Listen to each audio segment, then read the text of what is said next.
আন্তর্জাতিক মঞ্চে ভারতীয় সেনার কৌশলগত শক্তি প্রদর্শন। ফ্রান্সে শক্তি 8 মহড়ায় উজ্জ্বল উপস্থিতি। ফ্রান্সের দক্ষিণাঞ্চলে লা কাভালারি এলাকায় ক্যাম্প লারজাকে অনুষ্ঠিত হচ্ছে ভারত ফ্রান্স যৌথ সামরিক মহড়া এক্সারসাইজ শক্তি 8, যেখানে অংশ নিয়েছে ভারতীয় সেনাবাহিনীর জম্মু কাশ্মীর রাইফেলস ব্যাটালিয়নের 90 জন জওয়ান এবং ফরাসি সেনার 13 ডেমি ব্রিগেড দ্য লেজিয়ন এত্রঞ্জের।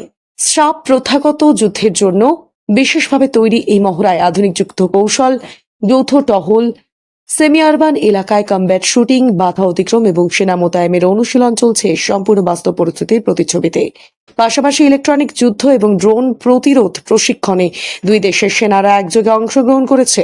সবচেয়ে চাঞ্চল্যকর পর্ব ছিল 96 ঘন্টায় টানা একটি যৌথ মিশন, যেখানে বহুমাত্রিক যুদ্ধ পরিস্থিতির মধ্যে নেতৃত্ব, সমন্বয় ও মানসিক দৃঢ়তা যাচাই করা হয়।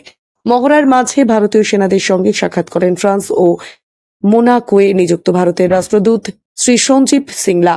সৈনিকদের উৎসাহিত করে তিনি বলেন, এই মহড়া কেবল সেনা পর্যায়ে নয়, ভারত ফ্রান্স কৌশলগত সম্পর্কেও এক নতুন মাত্রা যোগ করেছে। বিশেষজ্ঞদের মতে শক্তি 8 এখন শুধু যৌথ প্রশিক্ষণ নয়, বরং দুই দেশের মধ্যে সামরিক সহযোগিতা এবং আঞ্চলিক নিরাপত্তার এক দৃঢ় ভিত্তি হয়ে উঠেছে। প্রতিরক্ষা বিশ্লেষকদের মতে এই ধরনের মহড়া ভবিষ্যতে যুদ্ধক্ষেত্রে যৌথ অভিযান পরিচালনার পথকে প্রশস্ত করবে।